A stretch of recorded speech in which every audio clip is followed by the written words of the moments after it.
자, 우리 하나님과 인간과의 사이는 어떠한 사이일까요? 어떤 관계일까요? 하나님은 우리 인간의 창조주가 되시고 우리는 그렇다면 피조물일 것입니다. 그러므로 하나님이 우리의 영혼과 육신 전체의 소유주가 되시니 하나님은 창조주시요 우리는 피조물이다. 이 관계가 제대로 설정되지 아니하면 복잡해집니다. 한번 따라하겠습니다. 하나님은 우리의 창조주예요. 우리는 그의 피조물입니다. 그렇습니다. 이것이 영적 질서가 되겠죠. 우리의 신분을 가장 확실하게 보여주는 것이겠죠. 여러분, 이 질서가 무너지게 되면 복잡해진다 제가 말씀으로 드렸는데요. 여러분, 예를 들어서 신두교와 불교, 인간이 공덕을 쌓고 그러므로 선한 모습으로 서게 될 때에 사람들은 그들을 가리켜 무엇이라고 말을 하는가? 생불이라고 그래요. 생불, 살아있는 부처다. 그러므로 신성이 그의 심성에 가득하여 그처럼 많은 사람들로부터 존경을 받는 모습이 되니 생불이다, 그렇게 여깁니다. 살아있는 부처. 그러므로 사람들은 그 인간 앞에 존경하고 그리고 복을 기원해요. 여러분, 티베트 불교 또는 라마 불교라고 하는데요, 제가 네팔에 있으면서 자주 그 모습을 보았습니다. 그리고 연구하게 되었지요. 저들이 믿는 것이 무엇인가, 따르는 것이 무엇인가. 여러분, 그 티베트 사원에 가보면 거기에 신기하게도 사람들의 얼굴을 그린 또는 찍은 사진들이 쭉 열거되어 있어요. 그리고 그 사진 앞에 머리를 조아리고 복을 비는데 그들을 가리켜 뭐라고 부르는가? 달라이 라마라고 불러요. 이 달라이 라마는 한 사람이 아니라 그들의 역사 속에 그처럼 생불의 모습으로 신성이 가득하여 많은 사람들의 존경을 받았던 그 모습을 가리켜 달라이 라마라고 부르는 거예요. 여하튼 그 사진들 앞에서 그러니 인간을 존중할 뿐만 아니라 그로부터 복이 임할 것이다 여겨 머리를 조아리고 복을 빌어요. 무슨 관계가 깨어진 것입니까? 창조주와 피조물의 관계가 끼어져서 사람이 신적 위치에 오를 수 있다. 그러면 그야말로 영적 세계 혼돈이 일고 질서가 깨지는 것이죠.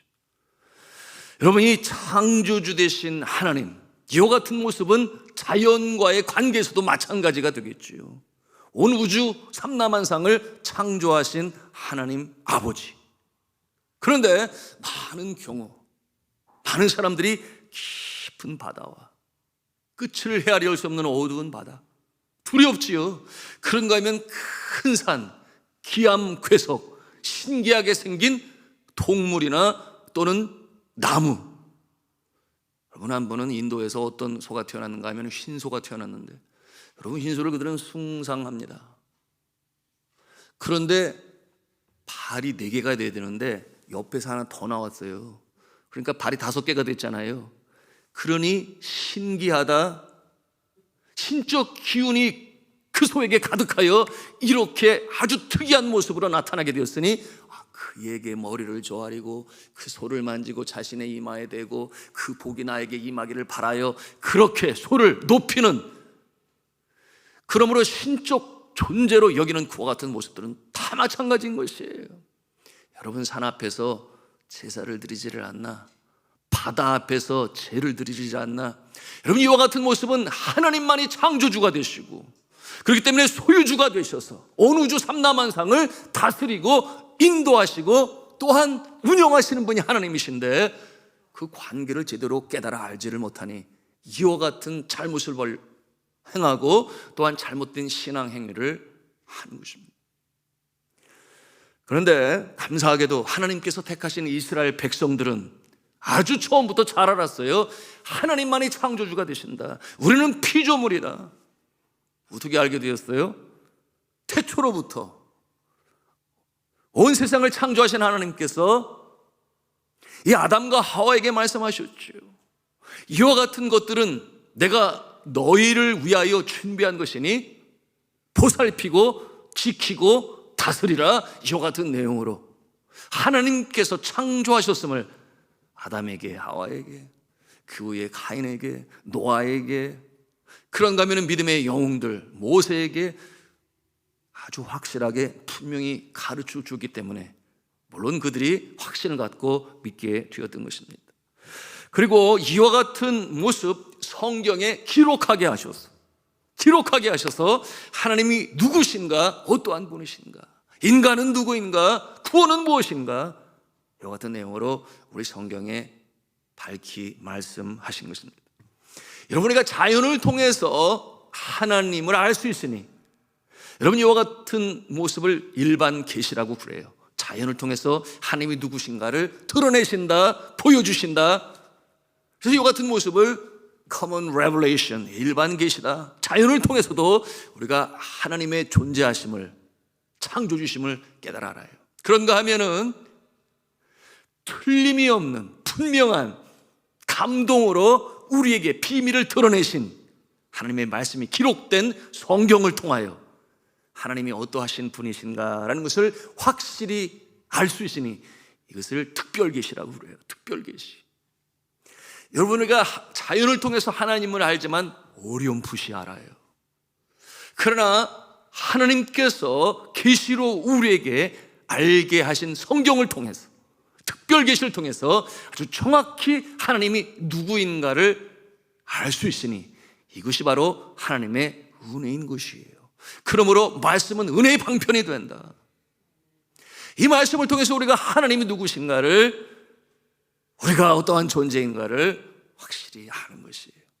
그러나 하나님은 온 우주 삼라만상, 인간뿐만 아니라 자연 세계의 주가 되시고 뿐만 아니라 눈에 보이지 않는 영적 창조물, 영적 세계의 창조주여 주인이 되심을 믿으시기를 바랍니다. 이것이 흔들리면 엉뚱한 거예요. 다른 종교에 기웃거리는 거예요. 다른 종교는 그렇게 가르치지 아니하거든요. 자, 성경의 가장 큰 주제 중에 하나, 하나님만이 오직 유일하신 창조주가 되신다. 그러기에 그분만이 우리를 구원하신다. 여러분, 자연을 통해서는 그저 희미하게 알 뿐이에요. 그러나 말씀을 통해서 우리가 확실히 알게 되니, 여러분, 자연을 통해서 희미하게 아는 사람들은, 인간들은 하나님을 제대로 알지 못하니 그들이 마치 모든 것을 아는 것처럼 사색을 통하여, 생각을 통하여, 관찰을 통하여 자신들이 주가 되어 아는 것처럼 하니 그것을 인본주의라 그래요. 사람 중심의 사고관, 가치관, 세계관 가지고 해석을 하려 합니다. 그러나 오직 우리는 말씀을 통해서 세상을 볼 수 있으며, 말씀을 통해서 세상을 해석할 수 있으며, 말씀을 통해서 우리의 존재가 무엇인지, 또 창조주가 누구인지를 알 수 있는 것입니다. 성도님의 영적 원리를 깨달아 알게 되면 하나님 앞에서 우리의 본분이 무엇인가를 확실히 알게 되죠. 바로 그 관계 확실히 알게 되니 어떠한 모습이 되는가? 우리는 하나님 앞에, 창조주 앞에 예배자로 서는 것이에요. 우리의 생명의 소유주가 되시고 창조주가 되시고 보호하시고 인도하시는 하나님이 되시니 우리는 그 앞에 당연히 예배자로 서서 주를 높이며 찬송하며 우리의 주권, 우리의 생명도 시간도 재능도 시간도 하나님이 주인이 되십니다. 이와 같은 자가 되는 것이니 그 모습이 바로 예배자다. 여러분, 우리 인간이 무지하여 하나님의 존재를 깨닫지 못하고 찬송하지 아니하고 예배하지 아니할 때 돌들이 소리칠 것이다. 자연 만물이 하나님을 찬송할 것이다. 이와 같은 내용으로 성경은 말씀합니다. 역사의 주관자가 되신 하나님 아버지, 개인의 생사복을 주장하시고 다스리시는 하나님 아버지, 그러므로 우리의 구원도 그의 손에 달려있음을 인정하고 하나님 앞에 머리를 조아리고 그를 경배하며 예배하며 찬송하며 주를 기쁘시게 하고자 하는 마음은 너무나 당연한 것이에요. 오늘 우리가 묵상하고자 하는 시편 26편은 바로 이 하나님과 우리와의 관계 중에 우리는 예배자다. 하나님이 말씀하셨잖아요. 내 백성은 내가 나를 위하여 창조하였느니 곧 나를 찬송하게 하려 함이라. 인생의 목적, 피조물의 존재 가치, 하나님을 찬송하고 주께서 기뻐 받으시니 그와 같은 자에게 하늘의 신령한 은혜와 땅에 기름진 복을 주셔서 복 있는 인생으로 살게 하시되 이 땅에서는 형통함의 역사여 저 하늘나라에서는 영생 복락을 주시는 분이 우리 창조주 하나님이심을 믿으시기를 바랍니다. 이 확신, 이 믿음 분명히 설 때에 그 믿음 하나님 보시고 기도도 받으시고 찬송도 받으시는 불확실하고 또렷하지 아니하고 그런 그와 같은 모습은 아니라는 것입니다.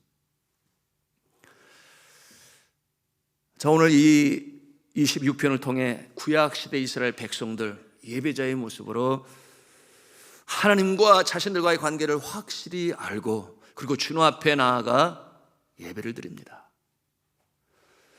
그 예배의 방법은 제일 먼저 주의 성소를 찾아가는 것이죠. 성소, 거룩한 장소, 곧 성전입니다. 그리고 예배의 방법은 제사였어요. 왜 이 제사가 그렇게 중요하였는가 하면 여러분 제사를 통해서 우리가 용서함을 받는다. 하나님께서 지시하신 방법이에요. 그러므로 짐승이 우리의 죄를 전가를 하고 그 짐승을 죽여 피를 제단에 뿌리며 번제로, 화목제로, 속죄제와 속건제로 제사를 드려요. 왜 그렇게 해요? 우리의 죄가 용서함을 받아 깨끗한 심령을 하나님께서 기뻐하시고 깨끗한 심령이 될 때에 하나님께서는 위로부터 신령한 은혜를 부어주시니 비로소 우리는 하나님의 은혜를 덧입고 그의 복을 힘입어 이 땅에서 복 있는 인생으로 살아가기 때문에 제사는 너무나 소중하고 귀했던 것이에요. 깨끗한 심령으로 주님 앞에 예배자로 서기 위하여. 자, 사랑하는 성도 여러분, 그러므로 우리가 주님 앞에 나와 예배를 드릴 때 이 밤에도 예배를 드려요. 가장 중요한 제일 먼저 우리의 자세는 어떠한 자세가 되어야 하는가? 우리의 죄의 용서함을 받아야 돼요.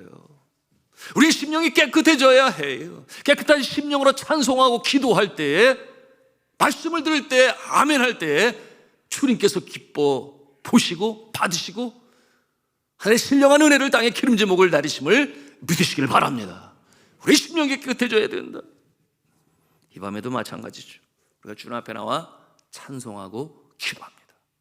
언제고 우리가 주님 앞에 나올 때 제일 먼저 우리 심령이 청결해야 하는 것이니 심령이 청결한 자는 복이 있나니 그가 하나님을 볼 것이며 마태복음 5장 8절을 통해서도 우리에게 분명히 그 영적 원리를 가르쳐주고 계십니다. 자, 그런데 이 심령이 청결한 자에게 은혜를 주신다 그랬는데 혹시 어떻게 가능하겠어요? 나의 능력으로 가능합니까? 나의 열심으로 일이 이루어지겠습니까? 그렇지 않아요. 나의 능으로 나의 애씀으로 되는 것이 아니라 바로 예수 그리스도께서 나를 위하여 십자가에 달려 돌아가셨으니 그 십자가의 보혈의 공로로 말미암아 하나님과 우리 사이에 막힌 죄담이 무너지게 되고 예수 그리스도의 보혈로 말미암아 우리의 심령이 주님 앞에 의로운 자로 깨끗한 자로 예수님 때문에 그와 같은 모습으로 세우심을 믿는 자. 그러면 나는 예수 그리스도의 보혈로 말미암아 용서함을 받았다. 그러면 내가 주님 앞에 담대히 나아간다. 은혜의 보좌 앞에 담대히 나아간다. 믿으시면 아멘 하십시오. 바로 예수 그리스도께서 십자가의 능력으로 우리를 그렇게 새롭게 하시니 바로 그와 같은 자에게 주께서는 기뻐 받으시고 은혜를 베푸시는 역사가 나타나는 것입니다. 자, 예수 그리스도께서 이와 같은 중보자가 두시니 하나님과 우리 사이에 구약시대의 제사, 신약시대의 예배 너무나 중요한 것입니다. 그럼 우리 예수 그리스도도 강조하셨지요. 신령과 진정으로 예배를 드려라. 예수님께서 강조하셨고 하나님께서는 그와 같은 자를 찾으신다. 예배 드릴 때마다 하나님께서는 오셔서 영과 진리로 예배하는 자를 찾으시고 그리고 그와 같은 자에게 하나님께서 예비하신 만인을 위한 축복의 통로로 세우시고 우리 심령 가운데 성령으로 역사하시니 복 있는 인생으로 살아가게 하시는 것입니다. 자, 이제 시편 26편 함께 보기를 원하는데요. 다윗이 하나님 앞에서 예배를 드리기 시작합니다. 1절에 그가 하나님께 뭐라고 아뢰입니까? 우리 함께 읽겠습니다. 시작. 내가 나의 완전함에 행하여 싸우며 흔들리지 아니하고 여호와를 의지하여 싸우니 여호와여 나를 판단하소서. 아멘. 그가 제일 먼저 고백하는 것이 내가 완전함에 행하여 싸우며, 그리고 고백을 하는데요. 여러분 1절에서 가장 중요한 어구가 있다면 어떠한 어구겠습니까? 여러분 한번 가만히 살펴보세요. 내가 완전함에 행하였고 흔들리지 아니하였다. 그러니 나를 판단하소서 그러는데 가장 중요한 어구는 무엇일 것 같습니까? 여호와를 의지하여 싸우는. 나의 능으로 된다는 것이 아니에요. 내가 완전함에 행하고 흔들리지 아니함도 내가 여호와를 온전히 의지하였기 때문에 그와 같은 모습이 되었다. 이와 같은 내용으로 그가 고백을 합니다. 흔들리지 않고 여호와를 의지하였기 때문에, 그러므로 주님 보시기에 기뻐하시는 모습이 되었다. 여러분, 그러므로 우리가 이 땅에서 우리의 영혼이 잘 되고 그러므로 복 있는 인생으로 살아가기 위하여 가장 중요한 첫 번째 갖춰야 할 신앙의 자세, 한번 하나님 손하겠습니다. 전적으로 주를 의지하는 것. 믿으시면 아멘 하십시다. 전적으로 주를 의지하는 것. 나의 알량한 지식과 얄팍한 경험을 가지고 내가 가지고 있는 그 무엇 누군가에게는 자랑할지 몰라도 그러나 하나님 앞에서는 아무것도 아니니, 여러분 그와 같은 모습은 예수 그리스도로 말미암아 보혈로 말미암아 하나님께서 은혜로 주시는 것이라면 당연히 감사하고 하나님께 영광을 하고, 오늘 말씀에 뭐라고 그랬어요? 감사로 증거하며 간증하는 모습. 우리 함께 하나님의 말씀 보기를 원하는데요. 7절 말씀, 26장 7절 말씀을 같이 읽겠습니다. 26장 7절 성경 말씀 같이 읽습니다. 시작. 감사의 소리를 들려주고 주의 기이한 모든 일을 말하리이다. 감사의 말을 들려주고, 누구에게? 하나님을 의지하지 아니하고 교만한 자들에게. 그런가 하면은 주께서 행하신 기이한 일들을 나타내리이다. 이게 어떤 모습이에요? 간증하는 인생으로 사는 모습. 저는 선교지에서 늘 그런 기도를 했어요. 하나님, 저의 인생이 간증하는 인생 되게 하옵소서. 그런가 하면 아무래도 선교지나 또 한국 강단에서나 여러분 말씀을 증거할 때에 간증의 파워가 있거든요. 더군다나 오늘날 이 시대에는 스토리텔링이라는 말도 사용하고, 그러므로 하나님께서 어떻게 역사하셨는지, 특별히 이 아시안 정서에는 간증을 통하여 주의 은혜를 간증하고 감사로 고백할 때 21세기 초를 살아가는 우리와 같은 공통적인 그런 삶의 모습을 가지고 있으니 힘이 되고 격려가 되고, 그것이 용기를 갖게 하게 되니 간증하는 인생 되게 해주세요. 그랬더니 간증거리를 얼마나 많이 주셨는지 몰라. 그냥 평탄하게 꽃길만 걷는 인생이 아니라 때로는 그냥 한참 내려갔다가 거기에서 그야말로 내 자신도 없고 오직 주의 도심만 바라보고, 그러므로 다 포기하고 주를 의지하며 기도할 때 다시금 일으켜 세우셔서 전화위복의 역사로 하나님께서 행하신 일들로 인하여 제가 간증을 합니다. 이번에도 지난 화요일부터 네팔에서 들어온 두 형제 함께 다니면서 연세대에 가서 아펜셀러와 그 뒤를 잇는 에비슨과 또 그의 아들과 또 그의 손자와 여하튼 그 역사 가운데 주의 종을 보내서 이처럼 이 나라 민족을 사랑하시기 때문에 믿음으로 일어서게 하기 위하여 하여튼 그런 행적들을 함께 돌아보고, 그리고는 바로 합정동에 있는 양화진 외국인 묘지에 가서 아펜셀러의 가묘 아니겠어요? 목포 아파다에서 한 소녀와 그의 성경 번역자를 구출하고자 배에서 늦게 내림으로 그 물에 잠긴 아펜셀러 선교사님, 거기서 바로 하늘나라로 가셨잖아요. 아직도 가묘가 거기는, 거기에 옆에 그의 아들 내외, 배제 학당의 교장이었어요. 그 무덤이 그 옆에 있고 또 그 옆에는 그의 딸, 아버지를 잃은 소름이 얼마나 컸겠어요. 그러나 포기하지 아니하고 이 땅을 사랑하는 모습으로 결혼도 하지 아니하고, 그러므로 이화여대의 초대 교장의 모습이었던 그의 딸의 무덤이 또 거기에 있어요. 여러분, 이와 같은 내용으로 함께 나누고 나눌 때 그들의 마음이 뭉클뭉클했어요. 그래서 제가 그랬어요. 여기 와보니까 한국이 어떠냐고.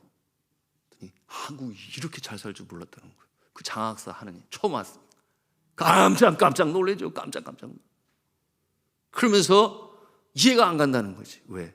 근데 왜 당신이 네팔에 와서 살고 있냐? 먼지 날리고 여전히 정말 폐차시키기에도 너무 늦은 차들이 많잖아요, 거기에.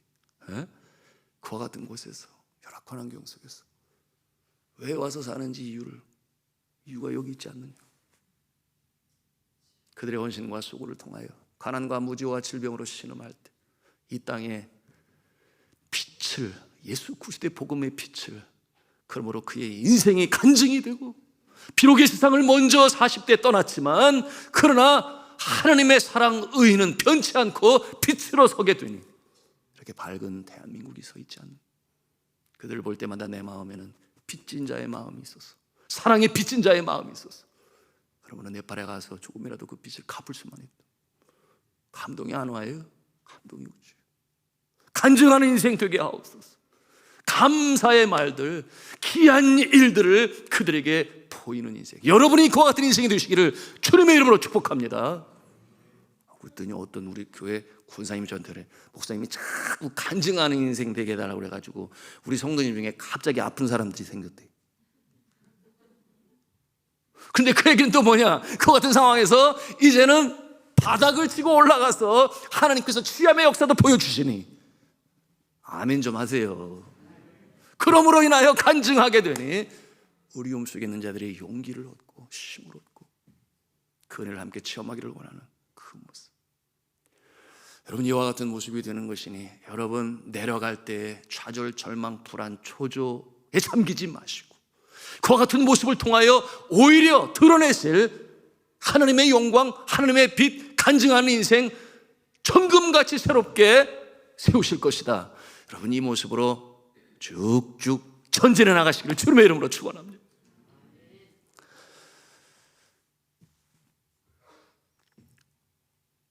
우리가 이 놀이공원에 가면 늘 자주 듣는 방송 광고 있어요. 무슨 광고인가 하면 아무개의 어머니는 어디로 오세요? 이런 광고 들어보셨지요? 네. 아무개의 어머니는 어디로 찾아오세요. 왜 그렇게 됐어요? 아직 조그만데, 아직 그럴 능력도 안 되는데 그냥 놀이동산에 가니까 그냥 막 심장이 뛰죠. 심쿵하죠. 그 돌아가는 모습들을 보면서 너무 좋으니까 막 흥분을 해가지고 저것도 타보고 싶고 저것도 타고 싶고 막 그런데, 아니 그렇다고 해서 엄마 손 놓고 지가 뛰어가면 하나나 제대로 할 수 있겠나, 그 말이에요. 어머니 또는 아빠 곁에 있으면 어련히 알아서 재밌는 거 다 태워주고, 우리 어린 아가들이 여기 와 있는데 어련히 알아서 아빠 엄마가 다 태워주고 맛있는 점심까지 사주고, 그리고 충분히 즐기고 기뻐하고 행복해하고 그러고서 돌아올 것인데 자기가 혼자서 뛰다니다가 여러분 뭘 하겠어요? 그러다가 엄마 있고 아빠 있고 울다가, 혹은 좀 더 자라서 뭐 자기 혼자 뭐 즐길 거 뭐 탈 거 다 탄다고 하지만 폐장을 하고 집에 돌아오게 될 때는 어떤 모습이 되겠느냐, 그 말이에요. 제가 비유적으로 상징적으로 말씀을 드립니다만 우리 인생이 그렇다고 하는 거예요. 창조주 되신 하나님, 그를 전적으로 의지하고 그가 말씀을 통하여 우리에게 주신 귀한 말씀을 순종하고 믿음으로 따라갈 때 하나님께서는 이 땅에 살아가는 동안 비록 나그네 인생이지만 하나님께서 약속하신 7,000가지의 약속, 믿음으로 순종하고 나가는 자에게 우리니 알아서 주실 것인데, 자기가 무엇을 해보겠다고 하나님을 떠나서 너무 멀리 가서, 여러분 이와 같은 인생은 아니라는 것이죠. 그것은 하나님과 우리 사이에 이 관계, 이 사이, 이것이 무너진 질서가 깨어진 모습이 되는 것이니, 여러분, 그와 같은 인생의 마지막 모습은 절망이에요. 멸망이에요. 여러분, 구원에서는 너무나 거리가 멀어지는 인생으로 마감하게 되는 것이니, 물론 이 자리는 그런 분 한 분도 안 계시겠습니다만, 그것이 영적 원리라고 하는 것입니다. 다시 예배의 주제로 돌아가겠습니다. 예배하기 위해 나오는 자들, 하나님께서 검사하신다고 오늘 말씀하세요. 검사하신다. 우리 2절 말씀을 함께 읽겠습니다. 시작. 여호와여 나를 살피시고 시험하사 내 뜻과 내 양심을 단련하소서. 이게 무슨 말씀이에요? 내가 예배자로 제대로 서 있는지, 하나님 앞에 합당한 예배자의 모습으로 서 있는지 검사해 주세요. 여러분이 보통 믿음입니까? 여러분, 금세공사가 순금인지를 확인하기 위해서 제일 먼저 어떻게 하겠어요? 자세히 살펴보겠지요. 눈으로 보아서 색깔만 보아도, 그렇죠? 색깔만 보아도 이게 도금을 한 것인지 진짜 도금도 도금금인가, 이와 같은 가짜인지 진짜인지 일단 눈으로 보겠죠. 색깔로 구별. 그 다음으로 오늘 말씀해 보니 시험하사 그랬어요. 시험하사. 얘는 어떻게 하겠어요? 이로 깨물어 보든지 아니면은 날카로운 구슬로 긁어보든지 그러면서 시험을 하겠죠. 도금인지 가짜인지 아닌지. 그런가 하면 겉은 그래도 도금을 해서 금인데 속이 비어 있는지, 다른 머티리얼 무슨 금속 재료를 썼는지 그렇게 하기 위해서는 어떻게 하겠어요? 녹여보아야 하겠죠. 녹여보아야 할 것입니다. 여러분, 그렇게 되면 마지막 단계가 녹여봐야 가장 확실히 아는 것인데, 오늘 말씀해 보니 내 뜻과 양심을 단련하여 주소서, 그렇게 말씀하고 있어요. 단련하여 주소서 간청을 합니다. 여러분, 단련이라고 하는 말은 히브리 성경 언어로 찌라프라고 하는데요. 찌라프. 그 뜻이 뭐냐? 용해하다, 재련하다, 그런 뜻을 가지고 있으니 완전히 녹여서 새롭게 만드는 그 과정을 찌라프. 오늘 이 말씀에 단련하소서 그렇게 말씀하고 있어요.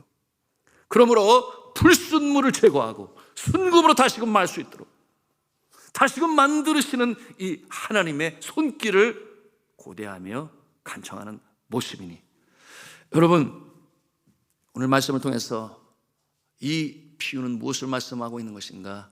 내 속, 내 안, 내 양심을 주님께서 찌라프 단련하시고, 그러므로 속 사람을 새롭게 하여 주옵소서, 용해하고 재련하여 청금으로 만들어 주옵소서. 이와 같은 내용으로 예배자의 소망, 간청을 오늘 말씀을 통해서 우리가 보는 것입니다. 진정한 예배자로 서게 하시고 하나님께서 준비하신 복을 내려 주옵소서, 이렇게 시인은 고백하고 간청하는 것입니다. 자, 사랑하는 성도들, 우리는 어떠합니까? 예배 드릴 때마다, 이 밤에도 마찬가지예요. 주님 앞에 나올 때 왜 나왔겠어요? 우리 마음에 염원이 있습니다. 소원이 있어요. 답답한 심령, 시원함을 맛보기를 원하고, 그런가 하면 무거운 마음, 가벼움을 갖기를 원하고, 그러므로 주님 앞에 나와 예배할 때 정말 이 간절한 은혜를 사모하는 마음, 말씀을 사모하는 마음, 그리고 주님 앞에 이 청결한 심령으로, 양심으로 주님 앞에 예배할 때에 하나님께서 예배하신 복을 나리시고 우리 인생을 새롭게 하는 것인데요, 과연 우리는 이렇게 영과 진리로 예배하는 자의 자리에 설 수 있는 것일까요? 자, 우리가 이것이 어떻게 가능하겠습니까? 말씀드린 것처럼 나의 능력, 나의 열심으로 가능한 것이 아니요, 오직 예수 그리스도 십자가의 인류의 죄를 위하여 물과 피를 다 쏟으신, 양손과 발에 대못으로 박히시고 온갖 멸시천대를 다 받으신 예수 그리스도의 십자가의 보혈의 능력만이 가능케 하시는 줄로 믿으시길 바랍니다. 주를 의지하고 주께 나아가며 우리의 모든 무거운 짐을 다 내려놓고 있는 그대로의 모습으로 주님께서 안으시니, 용서하시니, 새롭게 하시니, 이와 같은 모습으로 우리가 회개하고 주님 앞에 나갈 때 주님께서 우리를 어여삐 여기시고 예수 그리스도 때문에 우리를 새롭게 하시고 복이 있는 인생을 살아가게 하시는 줄로 믿습니다. 자, 오늘 말씀의 3절에 그 답을 우리가 보게 되니, 우리 3절 말씀에 뭐라고 그랬어요? 주의 인자하심이 내 목전에 있나이다 그랬어요. 주의 인자하심, 우리가 잘 알고 있는 헤세드라고 하는 우리 성경 원어를 사용합니다. 인자하심. 그러므로 하나님, 내 능력은 그렇게 안 됩니다. 내 자신을 돌아봐도 너무나 부족합니다. 이 생애의 자랑, 육신의 정욕, 안목의 정욕, 세상으로부터 쫓아온 것이라 때때로 우리의 마음을 빼앗기고 주님 앞에 나올 때마다 죄송스럽기 짝이 없는, 그러나 나의 어떠한 의지하는 것이 아니라 오직 주의 인자하심으로 말며, 그와 같은 내용으로 시인은 고백을 하고 있는데요, 바로 인자하심, 하나님의 사랑,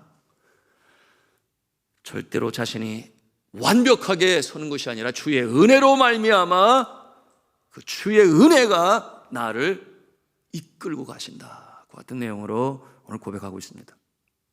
이어 나오는 구절들이 3절로부터 5절까지 뭐라고 그랬어요? 진리 중에 행하고 허망한 사람들과 같이 앉지 아니하고 간사한 자와 동행하지 않고 행악자의 집회를 미워하고, 그 다음에 또 뭐라고 했는가 하면 악한 자와 같이 앉지 아니하고라는 말이 계속 나오는데, 앉지 아니한다, 이게 뭐냐면 서서 있으면 잠깐인데 앉았다라고 하는 것은 아예 거기에 붙어 앉아서 반복적으로 습관적으로 그와 같은 모습으로 살아가는 자를 앉은 자의 모습으로 표현하고 있어요. 성경에는 앉을 자리가 아닌데 거기는.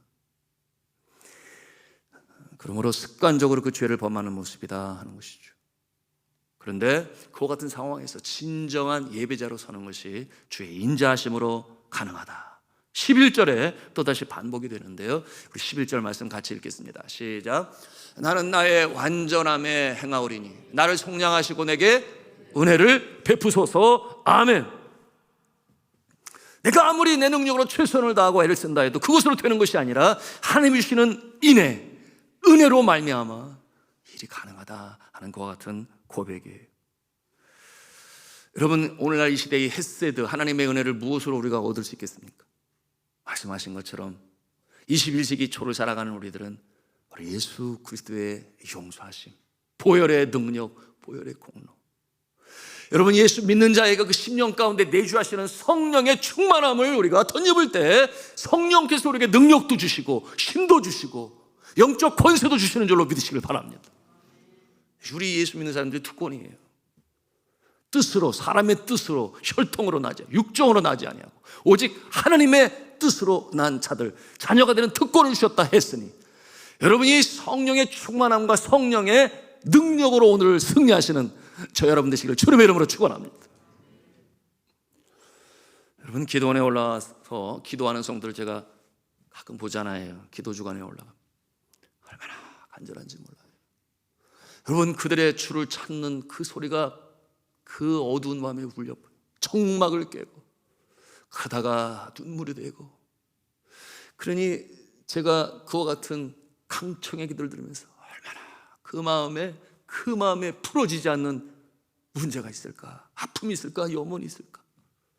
함께 경건해지고 함께 기도하지 않을 수가 없는데, 그런가 하면은 이른 새벽 다들 자고 있는 시간에 단잠을 깨어 주의 앞에 나오는 자들은 하나같이 진실하고 진지합니다. 여러분, 그와 같은 모습은 왜 그렇겠어요? 해결받아야 할 문제가 있으니까, 너무나 절박하니까 그와 같은 모습을 기도하는데, 물론 그 중에는 믿음을 더욱 성숙하게 하기 위하여, 또한 주를 닮아가는 성품의 소유자가 되기 위하여 성화를 이루어 기도하는 분들도 물론 계시지만 대부분의 경우는 그래요. 해결을 받아야만 할 문제가 있어서, 가정의 문제, 관계의 문제, 자녀가 믿음에서 멀어져서, 그런가 하면 내 자신의 육신에 질고 또는 사랑하는 자가 아파서 그를 주님 앞에 아뢰기 위하여, 어깨가 무거운 가장들의 간절한 소원이 있으니, 어려운 때에 물질의 재정적인 압박, 사업장에서 일터에서, 여러분, 그런가 하면은 여전히 주님 앞에 돌아오지 아니하는 동기간에 오빠가 또는 동생이 또는 형이 어쨌든지 주님 앞에 나오게 하기 위하여 간절히 기도하는 모습을 제가 대합니다. 여러분, 이와 같은 모습, 이 소원, 이 염원, 여러분, 그와 같은 자들에게 우리 믿음의 선배는 히브리서 4장 16절에 뭐라고 말씀을 하시는가? 여러분, 우리가 마음에 담아야 오늘의 말씀과 일맥상통하는 가르침이 되는 것이니, 여러분, 우리가 함께 한 음성을 하기를 원합니다. 그러므로 우리는 긍휼하심을 받고 때를 따라 돕는 은혜를 얻기 위하여 은혜의 보좌 앞에 담대히 나아갈 것이니라. 믿으시면 아멘 하십시다.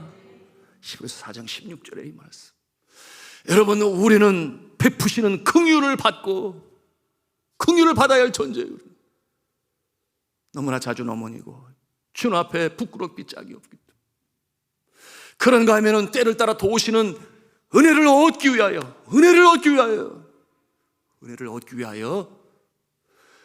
은혜의 보좌 앞에 담대히 나갈 것이니라. 우리가 어떻게 담대히 나갈 수가 있어요? 예수 그리스도 때문에, 예수 그리스도의 보혈 때문에 우리가 은혜의 보좌에 담대히 나갈 수 있으니 이것이 하나님의 자녀가 되는 특권인 줄로 믿으시길 바랍니다. 그러므로 이 밤에도 우리가 이 믿음을 가지고, 확신을 가지고 주님 앞에 기도하는 거예요. 그러나 오늘 말씀을 통해서 우리가 알아야 할 것은, 그렇구나, 예배가 회복이 돼야 되겠구나. 예배가 회복이 될 때 비로소 그 자리에 하나님의 은혜가 임하고, 그러나 이 예배는 진정한 예배가 되어야 하는 것이니 구약시대에는 짐승의 제사로 번제와 화목제와 속건제, 속죄제로 드려 나의 죄를 주님께서 용서하시니 하나님께서 위로부터 신령한 은혜와 복을 주실 것이, 우리 시대에 예수 그리스도 말미암아 우리가 이 확신과 믿음을 가지고 나아가게 되니, 여러분, 이 예배가 회복될 때에 하나님께서 가장 먼저 하시는 일이 무엇이냐? 우리의 죄를 태우신다. 여러분, 엘리야가 단을 쌓고 주님 앞에 기도할 때 위로부터 불이 떨어지게 되었으니, 그러므로 그곳에 도랑의 물까지도 핥고 그 죄물을 태우시는 이 놀라운 역사는 오늘 이 시대에 우리의 심령 가운데 어둠과 죄악과 또는 불순종과 미움과 시기와 질투와 이와 같은 모든 연약한 것을 다 태우시는 역사, 바로 성령께서 성령의 불로 임하여 행하는 것이니, 이 밤에도 우리가 진심으로 주님 앞에 우리의 연약, 지나온 날들 속에 주님 앞에 불충한 불순종한 모습을 내어놓고 용서를 간구할 때 예수 그리스도의 보혈로 깨끗함을 입으셔서 그 심령 가운데 있으면 하나님의 놀라우신 역사가 나타나고 또한 삶 가운데 이루어지고 우리 심령 가운데 경험이 되어져서 오늘 시편 기자의 승리찬 고백이 여러분의 고백이 되시기를 주님의 이름으로 축원합니다.